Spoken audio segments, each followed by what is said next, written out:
Olá pessoal, estamos aqui para mais uma aula. Hoje vamos falar sobre Abacuque, sobre o livro de Abacuque, o profeta, que tem o seu nome com um significado muito apropriado para o livro. O nome Abacuque significa aquele que abraça. E nós vamos ver que Abacuque, ele se apega a Deus, ele se abraça a Deus, independente das circunstâncias que estão à sua volta. No final do livro, no fechamento desse livro profético, fica muito claro isso, que ele realmente é alguém que se apega fortemente ao Senhor, independente da situação que está à sua volta. Nós sabemos que Abacuque ele foi contemporâneo de Jeremias, Ezequiel, Daniel e Sofonias, no mesmo período histórico desses outros profetas. O período de Abacuque se passa no fim do Império Assírio, e o início, a chegada, então, do Império Babilônico, dominando, derrubando a Síria e conquistando.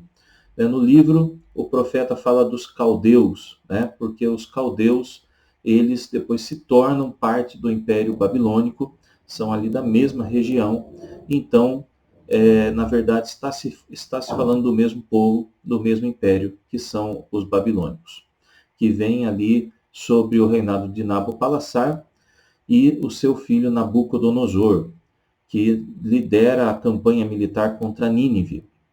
Então nós vimos em Naum, a profecia da queda de Nínive, e Nínive cai sobre o império, sobre o comando de Nabucodonosor, e é o mesmo período, é exatamente esse período em que se passa, então, Abacuque. Tá?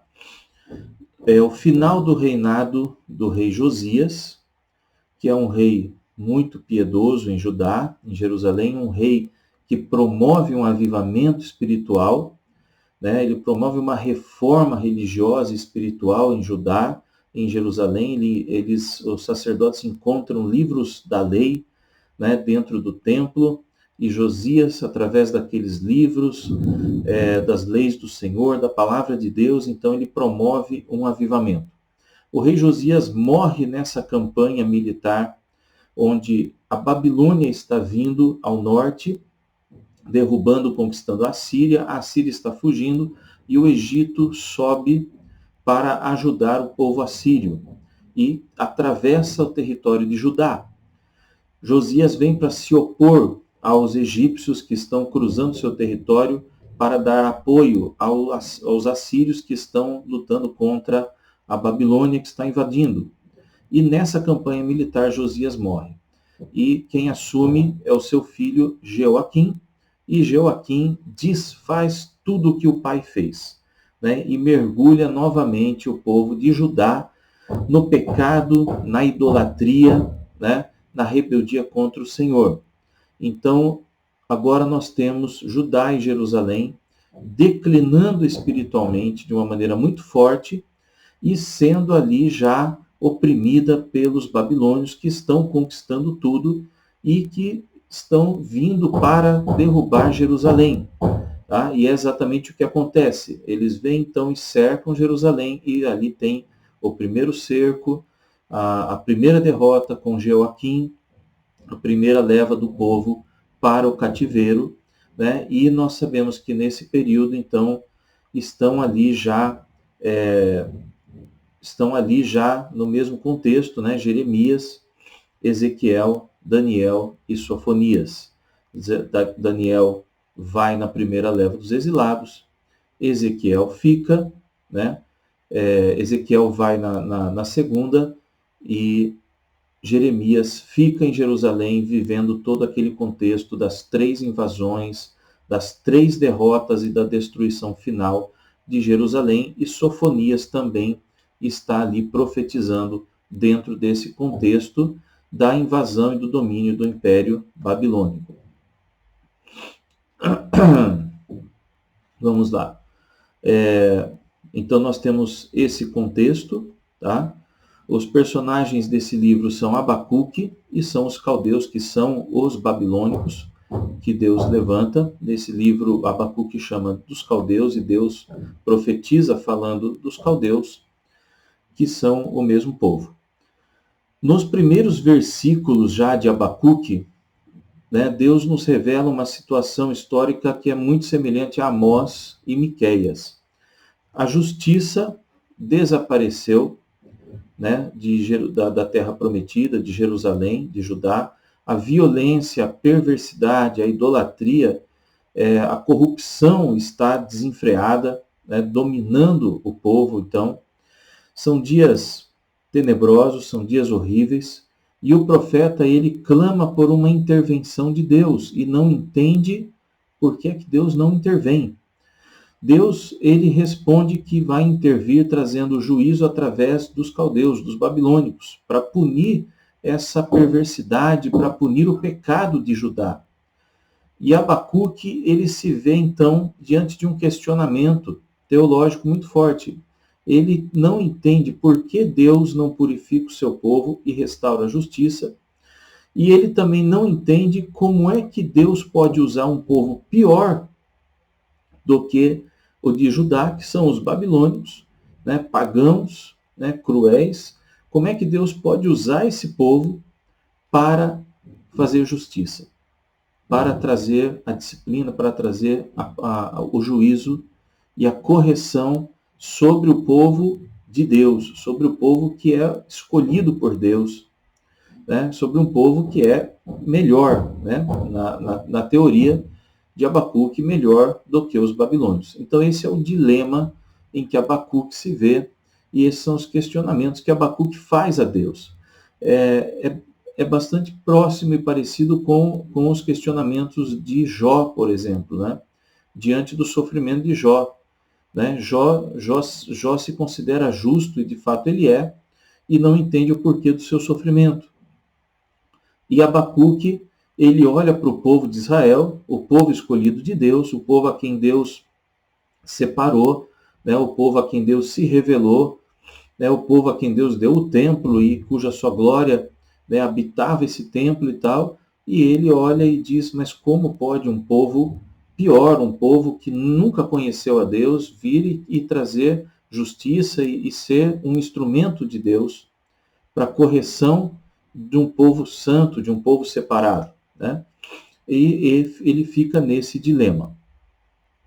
A questão, né, que queima ali no coração de Abacuque é essa questão de Deus diante da promessa da aliança com o povo, do caráter de Deus ali sendo questionado nesse dilema teológico e ético.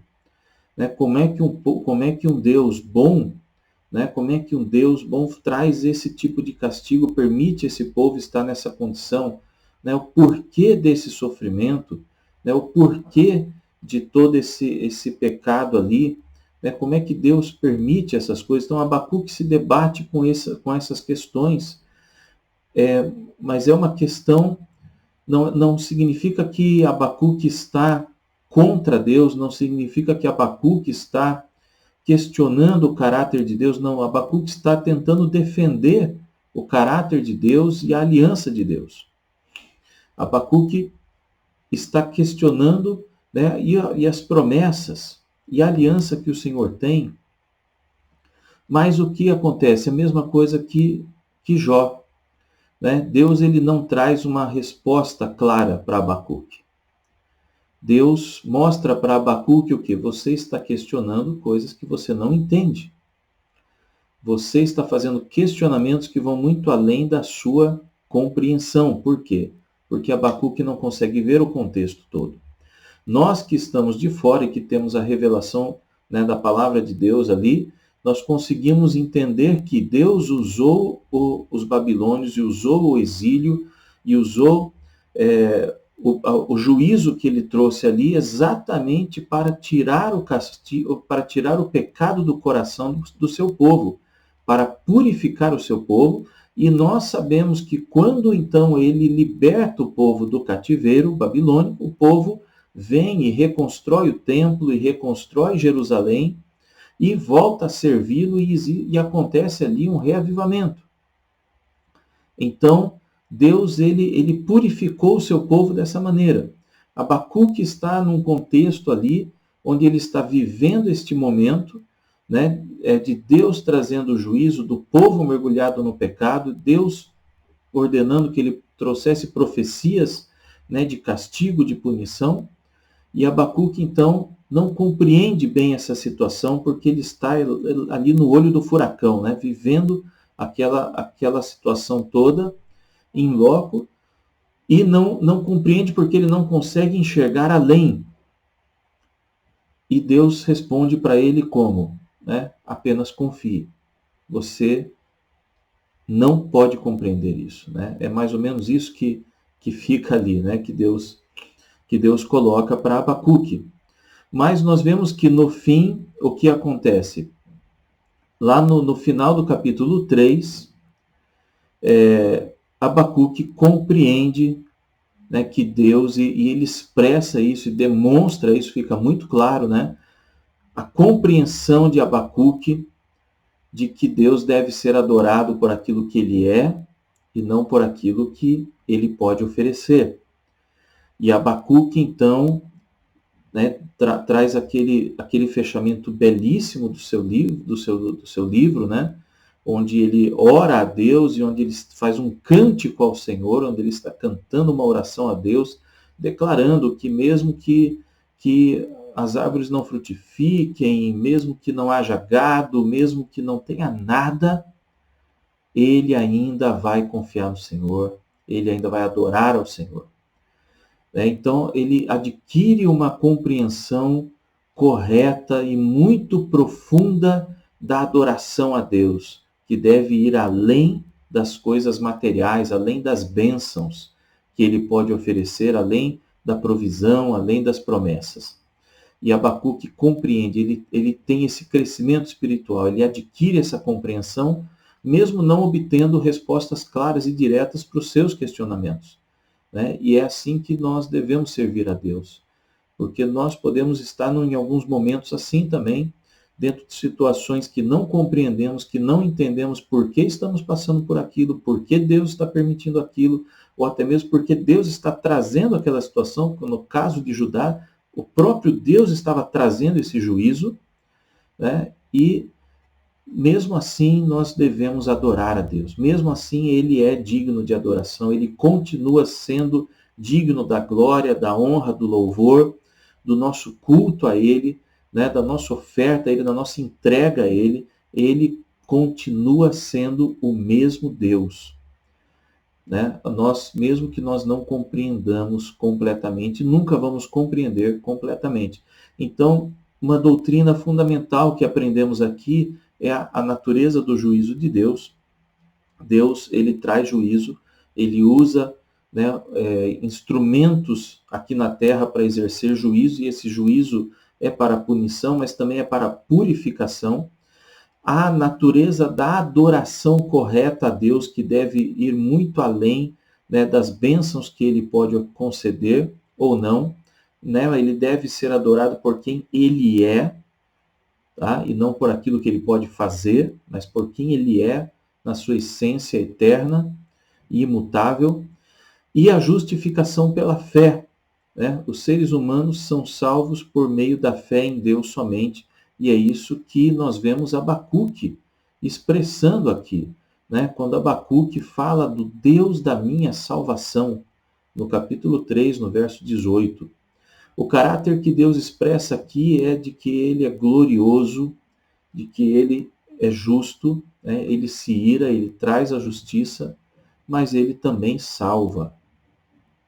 Nós vemos Cristo em Abacuque exatamente nisso. Né? Ele é o Deus da salvação, que Abacuque fala no capítulo 3, verso 18. Cristo é esse Deus da salvação, o Deus que salva. Embora Abacuque não mencione o Messias, não traga nenhuma profecia messiânica, nada, mas ele expressa, né, ele expressa isso quando ele diz o Deus da minha salvação. Ele está se referindo ao Messias mesmo sem saber.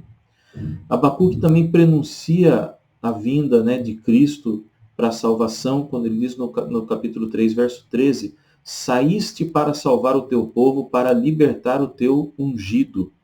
Ali ele está também expressando a vinda do Messias para a salvação. Tanto no Antigo Testamento como no Novo, é apontado com clareza para Cristo como o ungido. Então, esse ungido, né, que ele fala ali no capítulo 3, verso 13, nós sabemos porque Cristo é chamado de ungido no Salmo 28, em Daniel capítulo 9, e também em Atos capítulo 4 e capítulo 10, e em Hebreus capítulo 1, verso 9. Ele é chamado de ungido, então sabemos que está se referindo a ele. Ficamos por aqui com mais uma aula. Até a próxima. Deus abençoe.